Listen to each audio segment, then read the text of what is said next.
Hi friends, welcome to Home Cooking in Tamil. இன்னைக்கு நம்ம bakery style coconut பன் வீட்டிலே எப்படி செய்கிறதுன்னு பார்க்கலாம். அதுக்கு ஃபஸ்ட்டு ஈஸ்ட்டை ஆக்டிவேட் பண்ணணும். அதுக்கு நான் 120 ml வார்ம் மில்க் எடுத்திருக்கேன். கை பொறுக்கிற சூட்டில் இருக்கணும் பால்.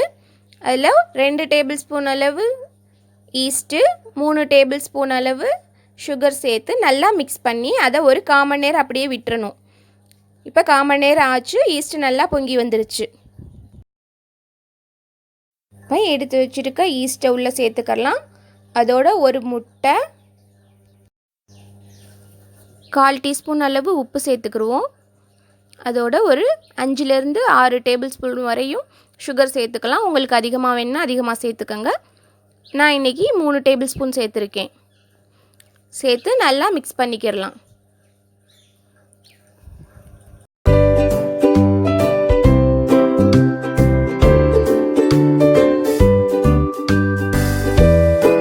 சுகர் கரையிற அளவுக்கு நல்லா மிக்ஸ் பண்ணிக்கிடுவோம்.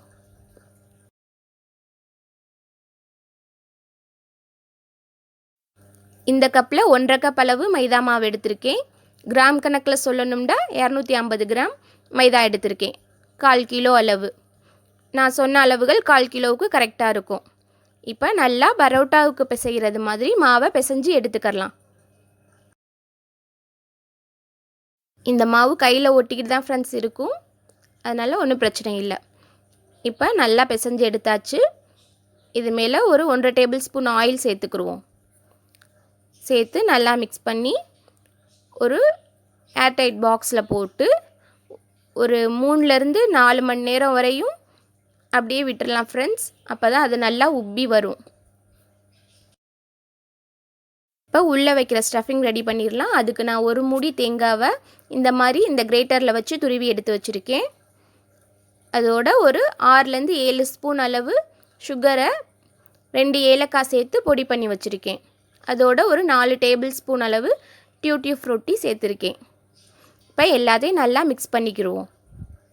சுகர் உங்களுக்கு அதிகமாக தேவைப்பட்டுச்சுன்னா இன்னொரு ஸ்பூன் கூட சேர்த்து நீங்கள் அரைச்சிக்கலாம் ஃப்ரெண்ட்ஸ். இப்போ நல்லா மிக்ஸ் பண்ணதுக்கப்புறம் லாஸ்ட்டாக ஒரு டீஸ்பூன் அளவு கீ சேர்த்து நல்லா மிக்ஸ் பண்ணிடுவோம்.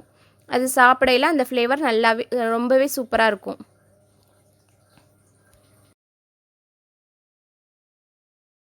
இப்போ ஸ்டஃபிங் ரெடி ஆயிடுச்சு. 3.5 மணி நேரம் ஆயிடுச்சு. இப்போ மாவு பிசைஞ்சு மாவு எப்படி உப்பி வந்திருக்கு பாருங்கள் ஃப்ரெண்ட்ஸ். இப்போ இதை வெளியில் எடுத்து ஒரு ஒர்க்கிங் ஏரியாவில் போட்டு கொஞ்சம் பிசைஞ்சு 2 பாலாக பிரிச்சுக்கிடுவோம்.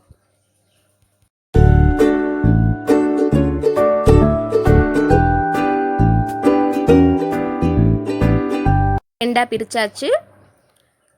ஒன்று எடுத்து ஃபஸ்ட்டு சப்பாத்தி கட்டையை வச்சு நம்ம தேய்ச்சிடலாம். சப்பாத்தி அளவுக்குலாம் தேய்ச்சிடக்கூடாது ஃப்ரெண்ட்ஸ். ஒரு 1/2 இன்ச் அளவு உயரம் இருக்கிற மாதிரி தேய்ச்சிக்கிடுவோம். பாருங்கள், இந்த அளவுக்கு நான் தேய்ச்சிருக்கேன். இதை எடுத்து இப்போ ஒரு ட்ரேயில் ஆயில் க்ரீஸ் பண்ணி பட்டர் பேப்பர் போட்டு வச்சுருக்கேன். அதில் எடுத்து வச்சுக்கலாம். அதுக்கப்புறம் நம்ம சேர்த்து வச்சுருந்த ஸ்டஃபிங்கை உள்ளே சேர்த்துக்கலாம்.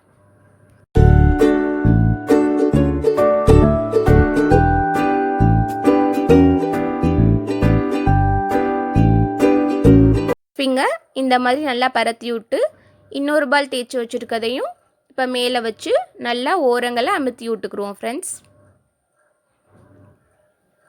நல்லா அமுத்தி விடலைன்னா அது பிரிஞ்சு வந்துடும். ஸோ நல்லா அமுத்தி விட்டுக்கோங்க. அதுக்கப்புறம் ஒரு 1/2 மணி நேரம் இது அப்படியே இருக்கட்டும் ஃப்ரெண்ட்ஸ். அதுக்கப்புறம் தான் நம்ம பேக் பண்ணணும்.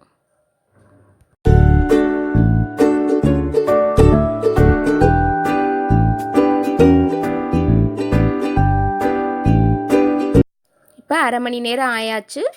மேலே நம்ம கீயோ பட்டரோ ஆயிலோ எதை வச்சு வேணாலும் க்ரீஸ் பண்ணி வச்சுக்கிடுவோம். இப்போ குக்கரில் இந்த மாதிரி ஒரு ஸ்டாண்ட் போட்டு அதுக்கு மேலே இந்த பிளேட்டை வச்சு நம்ம பன்னை பேக் பண்ணிடலாம்.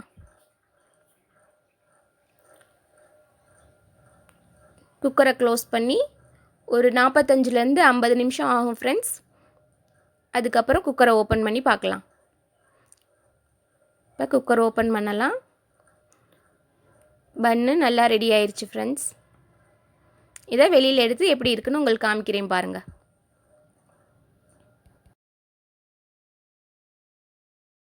திருப்பி போட்டு காமிக்கிறேன்.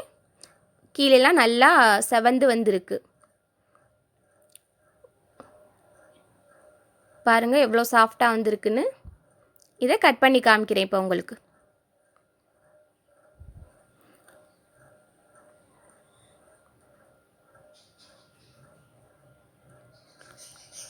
அவ்வளோதான் ஃப்ரெண்ட்ஸ், பேக்கரி ஸ்டைல் கோகோனட் பன் நம்ம வீட்டிலே செஞ்சாச்சு. இதே மாதிரி நீங்களும் செஞ்சு பாருங்கள். டேஸ்ட் எப்படி இருந்துச்சுன்னு கமெண்ட்ஸில் சொல்லுங்கள்.